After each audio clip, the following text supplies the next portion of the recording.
गण गण गणात बोते, गण गण गणात बोते,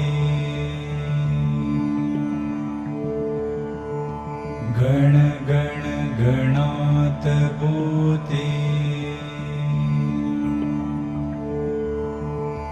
गण गण गणात बोते, गण गण गणात बोते। सूर्यकोटि समप्रभ निर्विघ्नं कुरु मे देव सर्वकार्येषु सर्वदा। गणनाथ सरस्वती रवि शुक्र बृहस्पति पंचेतांच स्मरे नित्यं वेदवाणी प्रवर्तते। ब्रह्मानन्दं परमसुखदं केवलं ज्ञानमूर्तिं द्वन्द्वातीतं गगनसदृशं तत्त्वमस्यादिलक्ष्यम् एकं नित्यं विमलतं सर्वधी साक्षिभूतं भावातीतं त्रिगुणरहितं सद्गुरुं तं नमामि।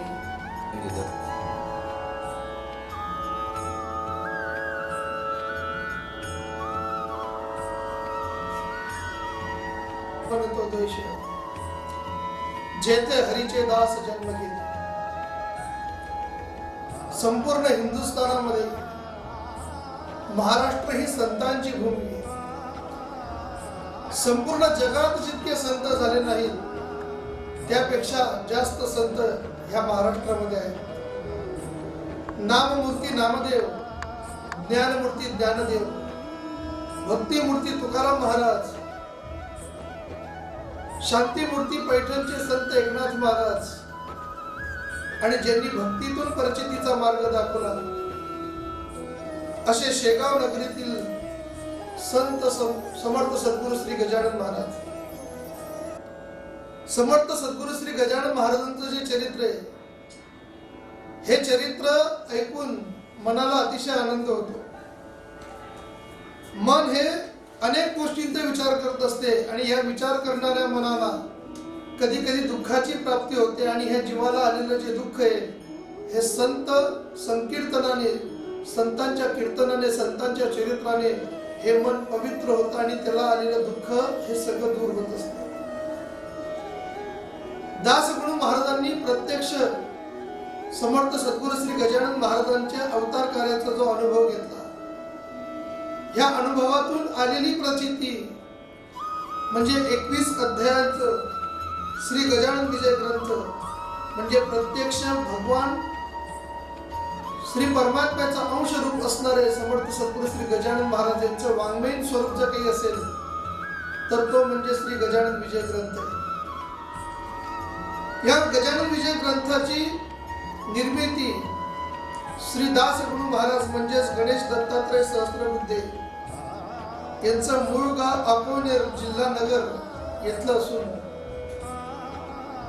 दासगुरु महाराजांनी अनेक संत चरित्र लिहिले आणि त्या मार्गाने जात असताना समर्थ सद्गुरू श्री गजानन महाराजांचं चरित्र हे चरित्र लिहिण्याची त्यांच्या मनामध्ये इच्छा निर्माण झाली आणि त्यानुसार शेगाव संस्थानचे तत्कालीन व्यवस्थापक जे होते रामचंद्र कृष्णाजी पाटील यांनी सर्वप्रथम नाशिक येथील लक्ष्मण रामचंद्र पांगरकर यांना समर्थांचं चरित्र आपण लिहावं अशी विनंती केली, पण त्यांनी सांगितलं की हे यथार्थ चरित्र जर कोणी लिहिण्यासाठी योग्य असेल तर ते दासगुरु महाराज आहेत, तुम्ही पंढरपूरला जा आणि दासगुरु महाराजांची भेट घ्या। आणि त्यानुसार रामचंद्र कृष्णाजी पाटील आणि समस्त मंडळी ही पंढरपूरला आले आणि पंढरपूरला कार्तिकी वारीच्या वेळेस गोविंदपुरामध्ये त्यांची भेट घेतली आणि समर्थ सद्गुरू श्री गजानन महाराजांचं हे दिव्य चरित्र लिहिण्याची विनंती केली। आणि त्या दिवसापासून दासगुरु महाराजांना इतका आनंद झाला की आज प्रत्यक्ष समर्थांचं चरित्र माझ्याकडून प्रत्यक्ष भगवंत करून घेणारे याचा त्यांना अतिशय सुंदर असा अनुभव घेण्याचं भाग्य त्या ठिकाणी लाभलं।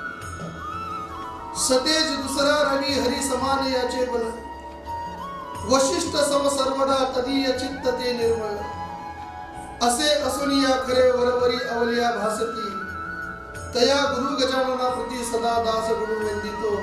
आणि त्यानुसार संत दास गुरु महाराजांनी समर्थ सद्गुरु श्री गजानन महाराजांचं चरित्र त्या ठिकाणी वर्णन केलं. संतांचं चरित्र संतच अतिशय सुंदर वर्णन करू शकतात. आणि म्हणून दास गुरु महाराज ह्या ग्रंथाची सुरुवात जेव्हा करतात तेव्हा अतिशय सुंदर असं वर्णन करतात.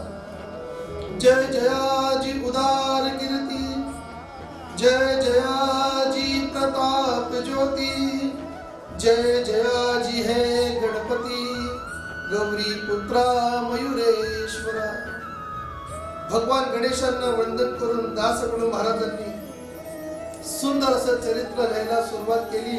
पण श्रोतांना एक गोष्ट हे चरित्र सांगत असताना दास गुरु महाराज म्हणतात की बाबा हो, आता श्रोते सावधान, संत कथेचे करा श्रवण, करो निया एकाग्रमन, निज कल्याण वावया.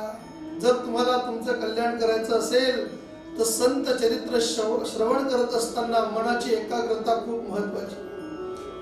मग मनाची एकाग्रता काय सांगितली दास गुरु महाराजांनी, तर मन हे चंचल सांगितलेले. माशी सर्वीकडे बसते पण विस्तवावर बसत नाही, तसं मनुष्याचं मन सगळीकडे जातं पण संतांकडे देवांकडे हे मन लागत नाही. आणि ज्या दिवशी आमचं मन हे संत चरणांपर्यंत जाऊन पोहोचेल त्या दिवशी येणारा अनुभव अति सुखाचा असेल.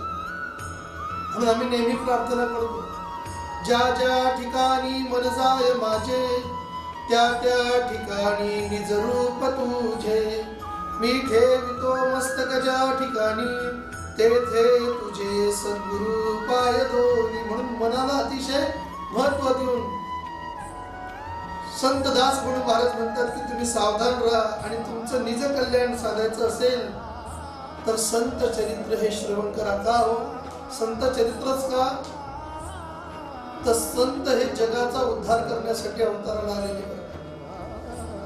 संत हेच चालते बोलते ईश्वरे, ब्रह्ममूर्ती संत जगी अवतरले, उद्धाराय आले दीनजना. संतांचं कार्य हे जगाच्या उद्धारासाठी. मग काय करतो तो संत आमच्यासाठी, तर संतांचे आपल्यासारख्या जीवांवरती खूप उपकार आहेत.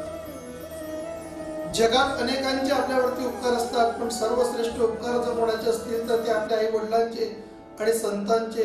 पण संतांचे उपकार हे विशेष काय, तर संत हे मोक्ष पदापर्यंत ह्या जीवाला नेतात. ब्रह्ममूर्ती संत जगी अवतरले, उद्धराया आले दीन जगा. संत आम्हाला जागवतात, संत आम्हाला शिकवतात आणि संत आमचा सांभाळ करतात. असे अवलिया संत आहे समर्थ सद्गुरु श्री गजानन महाराज. निर्गुण ब्रह्म सनातन अव्यय विनाशी आणि स्थिरचर व्यापून उरले ते या जगतासी, ते तू तत्व खरोखर निसंशय ससी आणि लीला मात्रे धरिले मानव देहास. हा निर्गुण तत्व आहे पण ते सगुण झालं कोणासाठी, तर आपल्यासारख्या भक्तांसाठी. संत हेच भूमीवरती चालते बोलते परमेश्वर, वैराग्याचे सागर आहे आणि मोक्ष पदाचे दाते, असं दास गुरु महाराजांनी भक्तांना सांगितले. आणि म्हणून महाराज अवताराला आले कोणासाठी, तर आपल्यासारख्या भक्तांसाठी. या संपूर्ण जगाच्या नकाशाचा जर विचार केला तर या संपूर्ण जगाच्या नकाशामध्ये सगळ्यात सुंदर देश जर कोणता असेल तर तो आपला हिंदुस्थान. संत म्हणतात की भरत खंडे नरदेह प्राप्ती, येतो परम भाग्याची संपत्ती. दुर्लभ मानसो देहो देही नाम षडभंगुरा, तत्रापि दुर्लभम वंदे वैकुंठ प्रिय दर्शन. अतिशय दुर्लभ असणारा मनुष्य जन्म माणसाला मिळाला आणि मिळाला हे विशेष नाही तर तो हिंदुस्थानात मिळाला हे खूप महत्वाचं आहे. आणि या हिंदुस्थानातलं महाराष्ट्र म्हणजे अतिशय सुंदर संतांची भूमी. आणि ह्या संत भूमीमध्ये वराड प्रांत, खामगाव तालुका आणि ह्याच खामगाव तालुक्यातलं सुंदर अशी नगरी म्हणजे शेगाव, ज्याला आपण प्रति पंढरपूर असं म्हणतो. काय हो शेगावचं महात्म्य, तर शेगाव याचं प्राचीन पुरातन नाव शिवगाव आहे. शेगाव हे सरोवर आहे आणि ह्या सरोवरातलं कोमललेलं कमळ म्हणजे समर्थ सद्गुरू श्री गजानन महाराज आहे, ज्या कमळाच्या सुगंधाने संपूर्ण ब्रह्मांड व्यापून टाकलेले. ह्या ब्रह्मांडामध्ये भक्तांच्या उद्धारासाठी महाराजांनी अवतार कार्य घेतलेले. शेगावातली मंडळी खूप भाग्यवान म्हटली पाहिजे. कशासाठी? तर कोणाचा भाग्योदय कधी होईल सांगता येत नाही. महाराज शेगावात अवताराला येणार त्याच्या एक दिवस आधी कोणी कल्पनाही केली नसेल की उद्यापासून ह्या नगरीचं भाग्य उजवून जाणार. ज्या ठिकाणी महाराज अवताराला आले ना, त्या ठिकाणी आजपर्यंत अनेक माणसं त्या ठिकाणी आलेत आणि गेले, पण साक्षात परब्रह्म त्या ठिकाणी अवतीर्ण होणार याची जाणीव सुद्धा त्या लोकांना त्या दिवशी नव्हती. पण भाग्य केव्हा कोणाचं उजळेल सांगता येत नाही. उजळले भाग्य आता अवघी चिंता वारली, संत दर्शने हा लाभ पद्मनाभ जुनी. एक दिवस आधी महाराज अवताराला येणार, त्याच्या एक दिवस आधी सूक्ष्म रूपाने यक्ष किन्नर गंधर्व स्वर्गाधिक देवता पक्षांच्या रूपामध्ये शेगावात अवतीर्ण झालेले. का? तर ब्रह्मांडाचा मालक उद्या शेगाव नगरीमध्ये अवताराला येणार. अवताराला येऊन भक्तांची दुःख दूर करणार, भक्तांना सिद्ध पुरुष कृपेचा आशीर्वाद देणार. हा अनुभव देण्यासाठी समर्थ सद्गुरू श्री गजानन महाराज अवताराला येणार. तो महिना अतिशय सुंदर आहे, माघ महिना. खूप सुंदर असं महात्म्य महाराजांच्या चरित्राचं. दिवस होता शके 1800 सालातला 23 फेब्रुवारी 1878. माघ वद्य सप्तमीचा दिवस होता.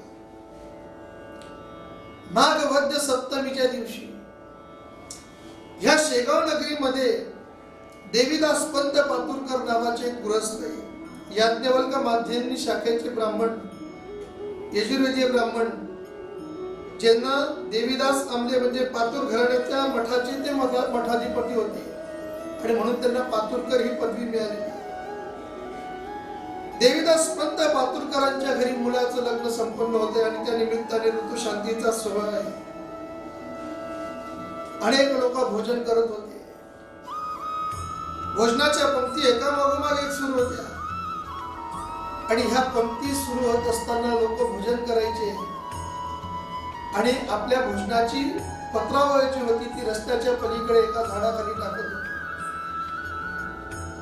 वरण भात, पुरणपोळी, आळूची पातळ भाजी असे नाना तऱ्हेचे पदार्थ त्या दिवशी स्वयंपाकामध्ये करण्यात आलेले.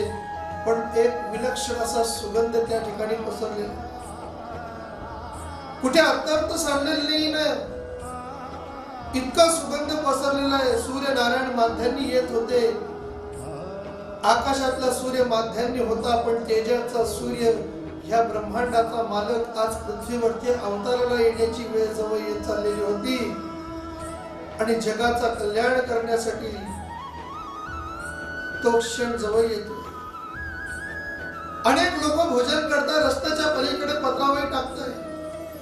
भोजनाची पंगत सुरू होती आणि असा पत्रावळीचा ढीग त्या ठिकाणी होता आणि त्या वटवृक्षाच्या खाली पत्रावळीचा ढीग जेव्हा जमा झाला होता, सूर्यनारायण माध्यान्य आलेले. ऐन तारुण्या भीतरी गजानन आले शेगाव नगरी. शके 1800 भीतरी माघ वद्य सप्तमीला. शेगावी माघवासी वद्य सप्तमीच्या दिवशी हा उदय पावला ज्ञानराशी पदनाते तारावया. समर्थ सद्गुरू श्री गजानन महाराज त्या ठिकाणी पत्रावळीतल्या भाताचं शीत एक एक वेचून खात होते. मनात आणलं असतं तर महाराजांनी पंचपक्वान्न त्या ठिकाणी एका क्षणात निर्माण केलं असतं. पण का हो, महाराजांनी भाताचे शीत ते उष्ट्या पत्रावळीतले वेचून का खाल्ले असते? महाराजांचं लक्ष त्या शीताकडे गेलं. शीत पडल्या दृष्टीप्रत ते मुखी उचलून निघालं. हे करण्या हाच हेत अन्न परब्रह्म कावया. अन्न हे पूर्ण ब्रह्म आहे हे जगाला दाखवून देण्यासाठी महाराजांनी उष्ट्या पत्रावळीतलं भाताचं शीत त्या ठिकाणी खाल्लं. अन्नाचा कण आणि संतांचा क्षण आयुष्यात कधीच वाया जाऊ देऊ नये. महाराज त्या दिवशी भाताचं शीत खातात का, तर भाताचं शीत हे अन्न आहे आणि अन्न हे साक्षात परब्रह्म आहे. आज आम्ही श्रीमंत झालो पण अन्नाची किंमत लोकांना अजूनही कळलेली नाही. सकाळी आम्ही पायी फिरायला जातो तर रस्त्यावरती आदल्या दिवशीच्या उरलेले स्वयंपाक लोक रस्त्यावरती टाकून देतात. एकीकडे श्रीमंत लोक अन्न टाकतायत आणि दुसरीकडे अन्नाच्या एक एक घासासाठी काही लोकांना वणवण फिरावं लागतं. खरी अन्नाची किंमत त्याच लोकांना कळते. आणि म्हणून अन्न हे पूर्ण ब्रह्म आहे हे जगाला दाखवून देण्यासाठी महाराजांचा दिव्य असा अवतार कार्य त्या दिवशी झालेले. तरुण अवस्थेमध्ये महाराज आले बरं का. जुनी बंडी अंगावर पाण्यासाठी एक वाळका भोपळा आहे.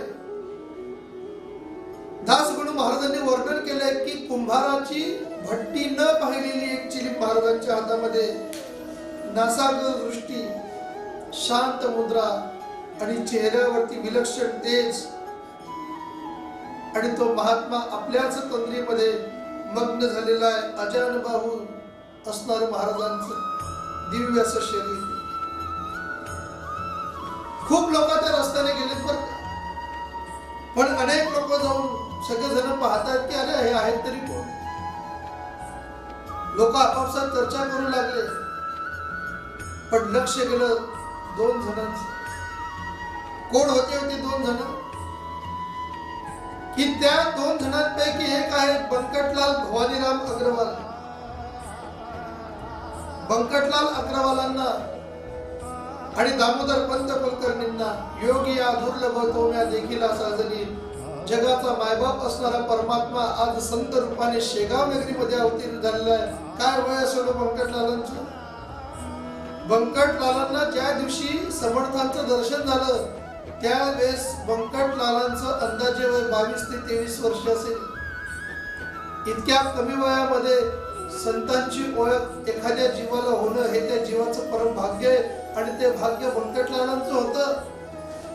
म्हणून महाराज शेगावात आल्यानंतर अनेक काळ सुरुवातीचा जो होता तो बंकटलालांच्या घरी महाराज थांबले. कशासाठी, तर बंकटलालांनी महाराजांची योग्यता ओळखलेली. महाराज हे सिद्ध पुरुष आहे. कोणी सांगितलं शेगावातल्या लोकांना, ज्यावेळेस एकादशीचं कीर्तन मंदिरात सुरू होतं त्या दिवशी गोविंदभाऊ टाकेकरांनी कीर्तनात आलेल्या श्रोत्यांना अनुभव करून दिला की हे रत्न तुमच्या शेगाव नगरीमध्ये आले, हे रत्न तुम्ही जपून सांभाळा.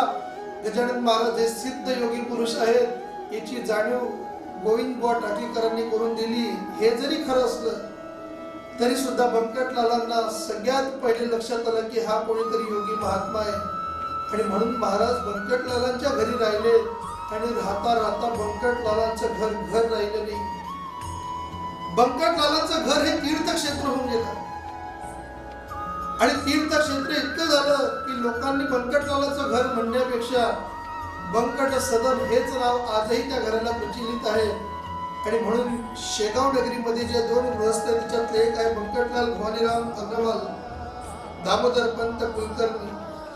सगळ्यांचं लक्ष गेलं, लोक जमा झाले. कोणीतरी योगी महात्मा आहे, कोणी म्हणतं गणपतीचा अवतार आहे, कोणी म्हणतं भगवान दत्तात्रयांचा अवतार आहे, कोणी म्हणतं नाही सज्जनगडाहून समर्थांची स्वारी प्रत्यक्ष आपल्या भेटीला या ठिकाणी आलेले विलक्षण तेज महाराजांचे. पण लोक विचार करतात की हा इतका दिव्य महात्मा भाताच्या शीत त्या ठिकाणी उचलून मुखात का घालतोय. हा कोणीतरी योगी महात्मा आहे. हा जर अंधार्थी असला असता तर त्याने मागून घेतलं असतं, पण त्याने मागितलं नाही. तो स्वतः एक एक शीत त्या ठिकाणी उचलून घेतोय.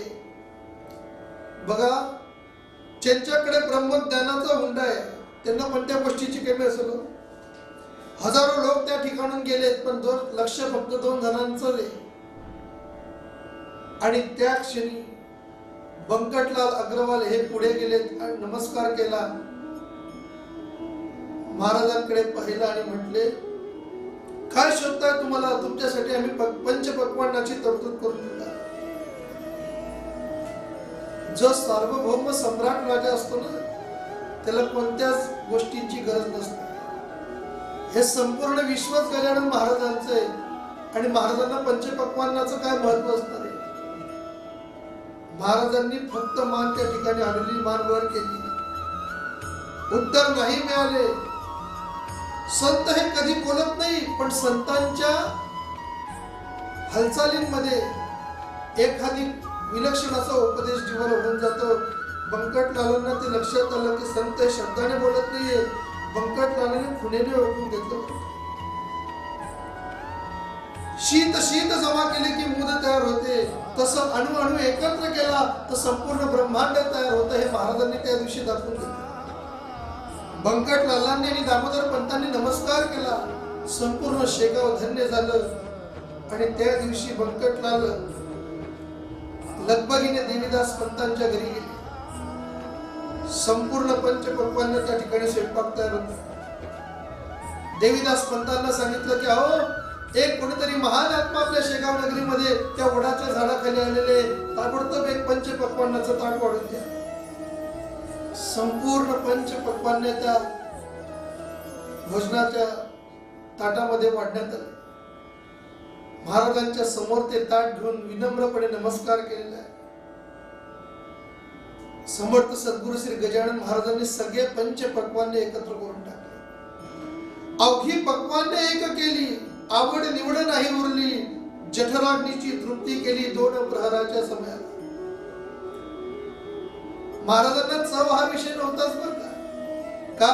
तर संपूर्ण ज्यांनी ब्रह्मरस सेवन केलेलं आहे त्यांना पंचपक्वान्नाची चव काय ते असणार. शेगाव नगरीचं भाग्य आहे. आणि या शेगाव नगरीमध्ये ब्रह्मरस प्राशन करणारे संत आज आले. आज संपूर्ण पंचपक्वान्न महाराजांनी एकत्र केले.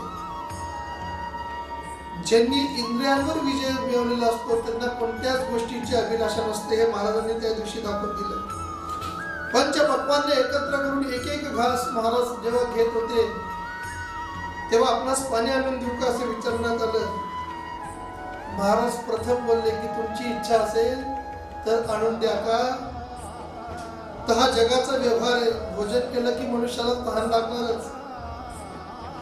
अन्न आणि पाणी याची गरज या जीवाला आहे. आणि म्हणून महाराज त्या ठिकाणी पाणी पिण्यासाठी हो बोलले. बंकटलाल दामोदर पंत पाण्याची व्यवस्था करण्यासाठी गेले. पण पहा गंमत काय झाली, एक आश्चर्य झाले की दामोदर पंत घरात वाया शोधताय. सुगंधी पाणी त्या ठिकाणी घेऊन महाराजांना देणार. वाया टाकलेलं पाणी महाराजांना घेऊन देण्यासाठी घेऊन आले. पण जवळ असणाऱ्या एका हाळाच्या ठिकाणी जिथे जनावरं पाणी पित होते महाराज तडकन उठले आणि तिथलं पाणी प्राशन करायला लागले. सगळेजण आश्चर्यचकित पाहता की महाराज थांबा, हे गढूळ पाणी आहे, आपण गढूळ पाणी प्राशन करू नका. महाराजांनी एकच उपदेश भक्तांना केला. सहज बोलणे हित उपदेश करून सायाच शिकवती. संत जेव्हा बोलतात ना तेव्हा त्यांच्या सहज बोलण्यात हिताचा उपदेश होऊन जातो. महाराजांनी सांगितलं, अरे बाबा तुम्ही निर्मळ पाणी पितात पण तुमचं मन कसं आहे. पाणी निर्मळ पिलं तुम्ही आणि मन जर गढूळ असेल तर काही उपयोग आहे का.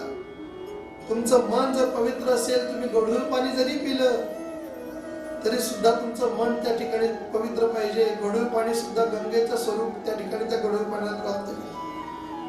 महाराज तडकन उठले आणि तडकन उठल्याबरोबर जायला निघाले. महाराज जसे निघाले सगळेजण आश्चर्यचकित झाले की अरे महाराज कुठे निघाले. आणि तिथून महाराज निघून गेल्यानंतर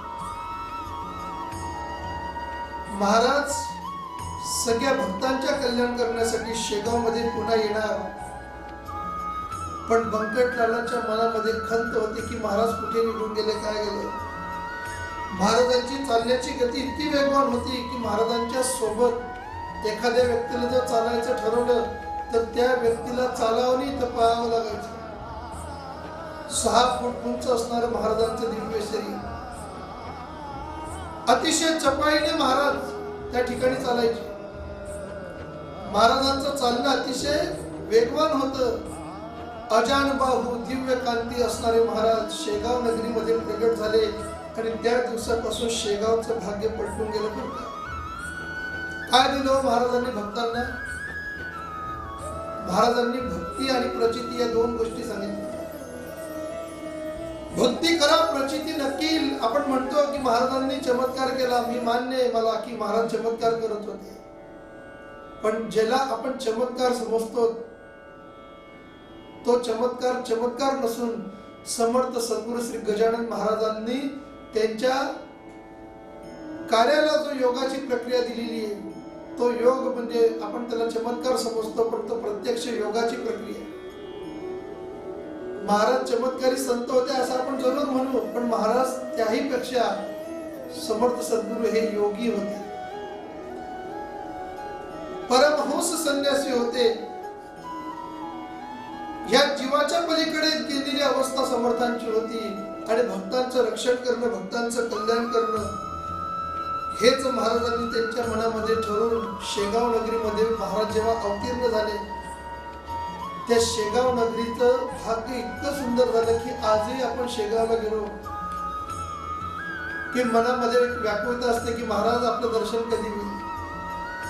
दर्शनाच्या रांगेत आपण उभे राहतो आणि जसं जसं समर्थांचं दर्शन घेण्याची वेळ जवळ येते, कंठी प्रेम दाटे, नयनी नीर रोटे, हृदय प्रगटे, राम रूप ही अवस्था त्या जीवाला त्या ठिकाणी मिळाल्याशिवाय राहत नाही. शेगाव हे प्रति पंढरपूर नक्की. शेगाव नगरीत महाराज अवतीर्ण झालेले. महाराजांनी अनेक लीला भक्तांसाठी केल्या आणि या लीला करत असताना महाराज भक्तांना अनेक प्रकारचे उपदेश करत होते.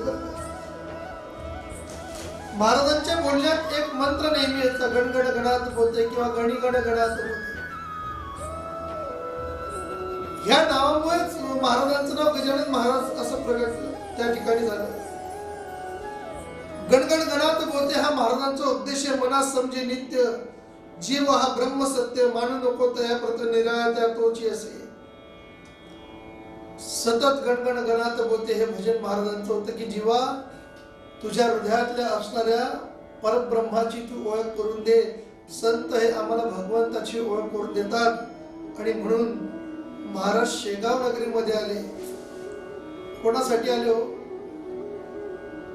एके दिवशी बंकटलालांना महाराजांनी सांगितलं की बंकटलाला, मी तुझ्या घरी कधी कधी येतो आणि निघून जातो, त्याचं कारण काय? तर तुझ्या घरात तू लक्ष्मीचा वास ठेवलेला आहे. जिथे लक्ष्मी असते तिथे आम्ही संत लोक थांबत नाही. बंकटलालांच्या घरी महाराज प्रसन्न व्हावे या आशेने लोक त्या ठिकाणी धनद्रव्य, नाना प्रकारचे वस्त्र घेऊन यायचे, फुलहार घेऊन यायचे, पण महाराजांनी कधी त्या गोष्टीचा लोभ केला नाही. कोणी धनद्रव्य दिलं असेल, आदराने ते घेऊन घेतलं असेल तरी पण महाराज तिथे सोडून तडकन उठून निघून जायचे. मग महाराजांनी घेतलं काय हो? तर एक गोसावी भक्त होता ज्याने नवस केला होता. त्या गोसाव्याच्या कडून महाराजांनी गांजा घेतला आणि चिलीम त्या ठिकाणी पेटवलेली. महाराजांची जी चिलीम आहे ना ती अतिशय दिव्य. लोक म्हणतात की गजानन महाराज चिलीम ओढत होते. चिलीम पिणारे संत होते, पण त्याच्यात एक हेतू असा आहे की महाराजांनी जी चिलीम हातामध्ये धरलेली आहे त्या चिलीम धरण्यामागचा हेतू आहे तो खूप निराळा आहे. ह्या चिलीमसाठी लागणाऱ्या ज्या गोष्टी, याच्यात एक ओलं वस्त्र आहे, अग्नी आहे, याच्यातून धूर निघतो.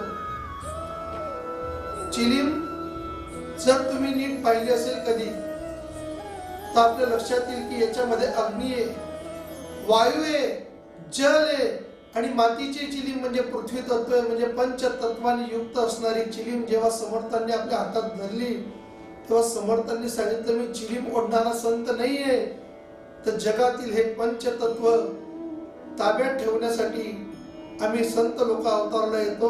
हे समर्थ सद्गुरू श्री गजानन महाराजांनी जगाला दाखवून दिलं आणि फक्त निमित्त मात्र चिलीम हातात धरली.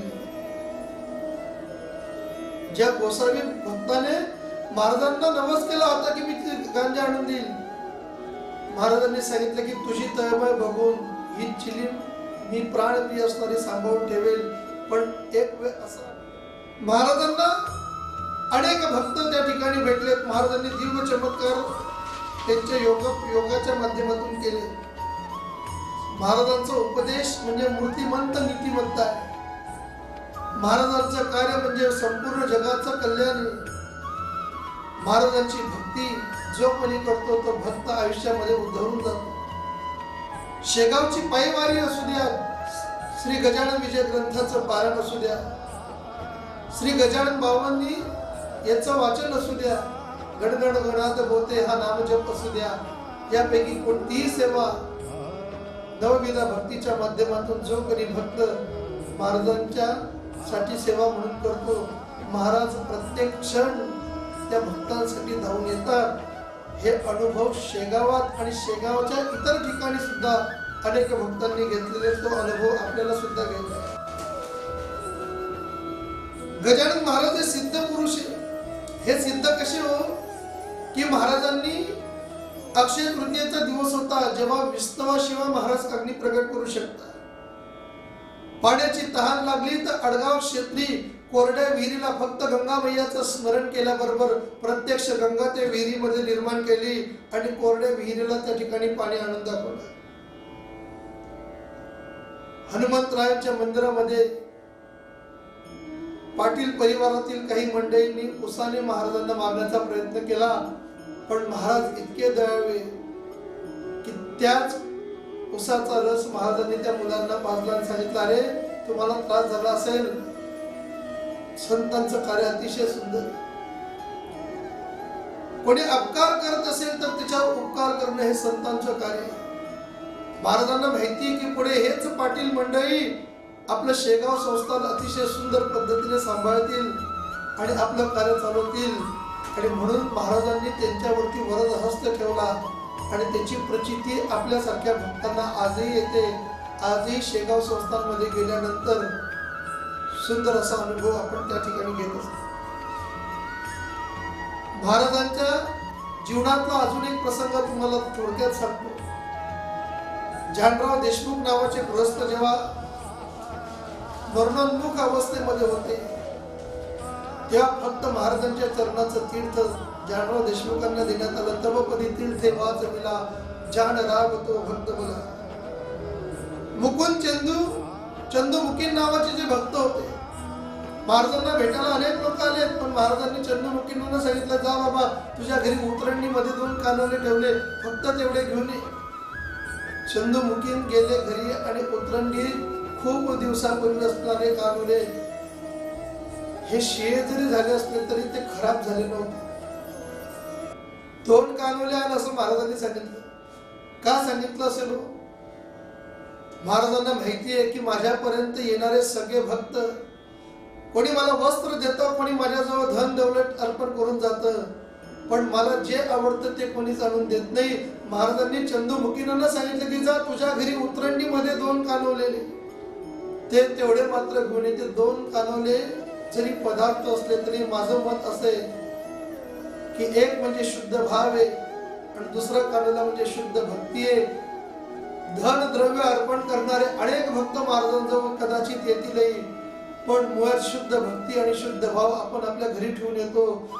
महाराजांचं भक्त व्हायचं असेल तर आधी घरी जाऊन उतरंडीतली शुद्ध भाव आणि भक्ती रूपी कानवले महाराजांपर्यंत आणले पाहिजे. शुद्ध भाव आणि भक्ती ही कधीच जुनी होऊ शकत नाही, शिवी होऊ शकत नाही. कानवले जुने होते, पण महाराजांच्या आज्ञेने, महाराजांच्या शब्दाने ते ताजेच का होते, तर त्याचं प्रतीक म्हणजे प्रत्यक्ष शुद्ध भाव आणि शुद्ध भक्ती. महाराज जशी याची भक्ती असेल तशी त्याला त्या ठिकाणी दर्शन देतात. आजही अनेक लोक त्या गोष्टींचा अनुभव घेतात. पुष्कळ जणांना अनुभव आलेला महाराजांच्या चरित्राचा. बाळकृष्ण आणि पुतळाबाई दरवर्षी दासनवमीचा उत्सव आला की सज्जनगडाची वारी करायची, पण शरीर थकलं. एक वेळ मनात प्रसंग असा आला की आता पुन्हा सज्जनगडावर जाणं होणार नाही. पुढच्या वर्षी समर्थांना प्रार्थना केली की तुम्हीच आमच्या घरी या, आणि म्हणून बाळकृष्ण आणि पुतळाबाई हे समर्थ रामदास स्वामींचे भक्त बाळापूरचे राहणारे. 1 वर्ष निघून गेला आणि दासनवमीचा उत्सव. खात्री होती की माझे समर्थ मला दर्शन देण्यासाठी येते. दुपारची वेळ होत आली, समर्थ अजून कसे आले नाही.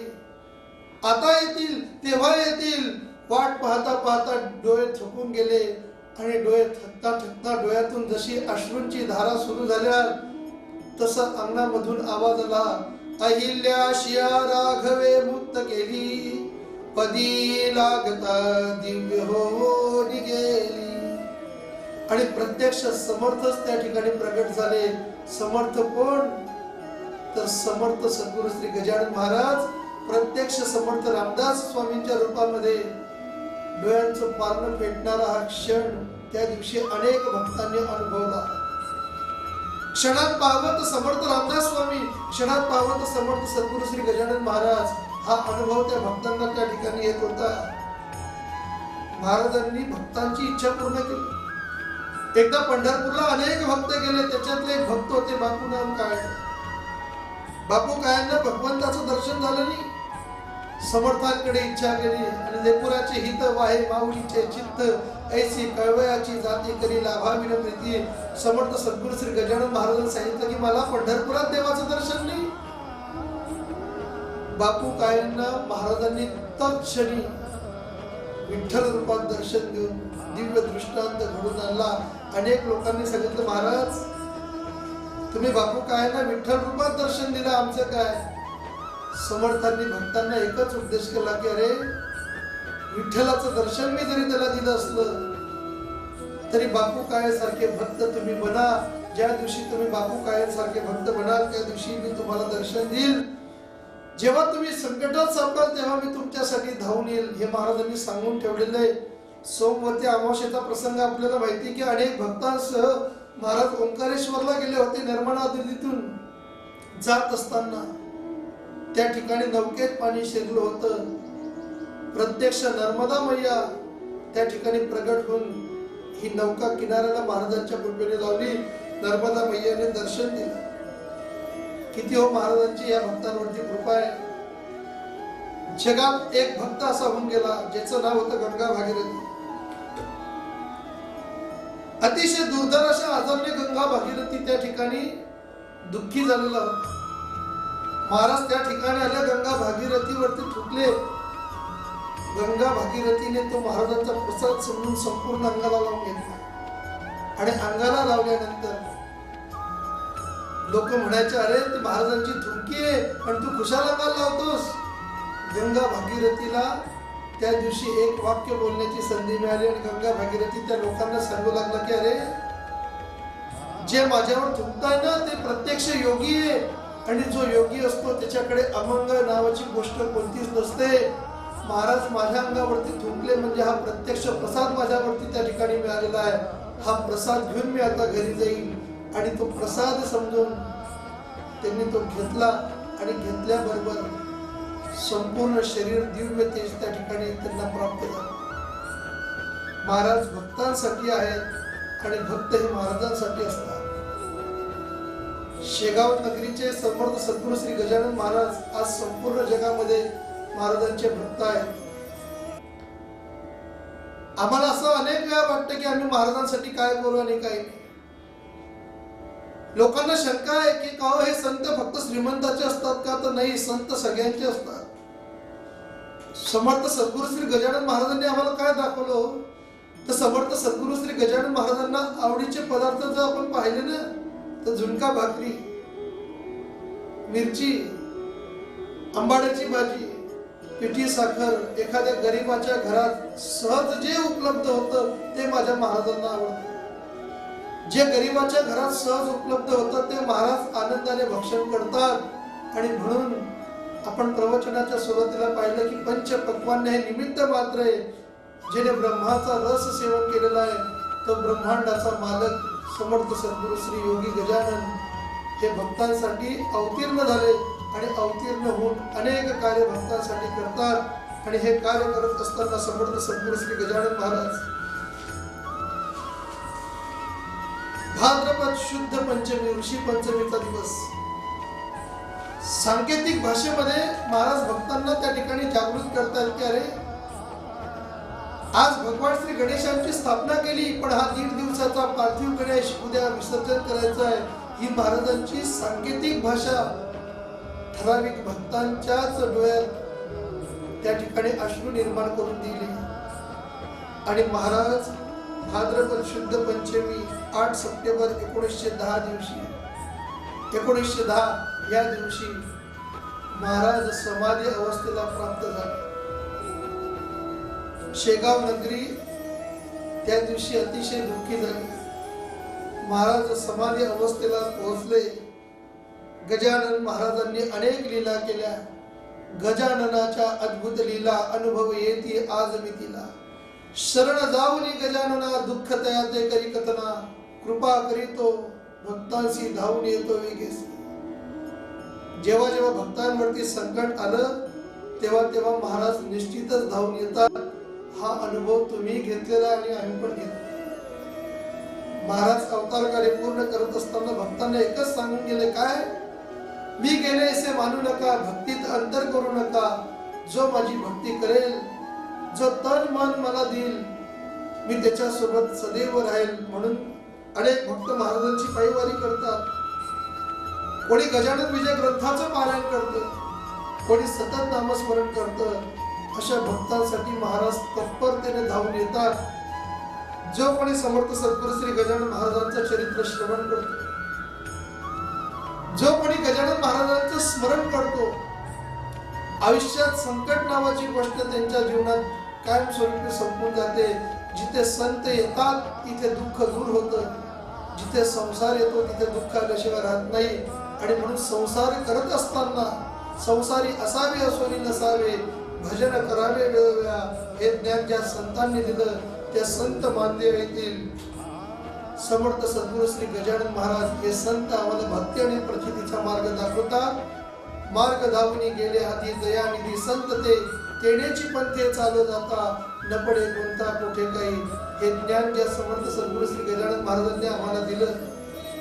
आज या प्रवचनाच्या माध्यमातून महाराजांना एकच प्रार्थना करायची की महाराज, आम्ही आपले निष्पाप भक्त आहोत. आयुष्यात संसार करण्यामध्ये आमचं आयुष्य जातंय. तुमची भक्ती कशी करावी हे आम्हाला समजत नाही. पण आम्ही जे काही थोडं थोडं आपल्यासाठी करू ते आपण गोड मानून घेतात आणि आमच्यासाठी आपण वेळोवेळा धावून येतात. आजचा आनंदाचा दिवस हा आपल्याच कृपेने आहे. उद्याचा उजाडणारा दिवस हा सुद्धा आपल्या कृपेच्या आशीर्वादानेच तुमच्या आणि आमच्या जीवनात सगळ्यांचा उजळावा. एवढीच प्रार्थना करून ही प्रवचन रूपी पुष्प समर्थ सद्गुरू श्री गजानन महाराजांच्या चरणी अर्पण करून या ठिकाणी मी थांबतोय. अनंत कोटी ब्रह्मांड नायक महाराजाधिराज योगीराज परब्रह्म भक्त प्रतिपालक शेगाव निवासी समर्थ सद्गुरू श्री गजानन महाराज की जय. गण गण गणात बोते, गण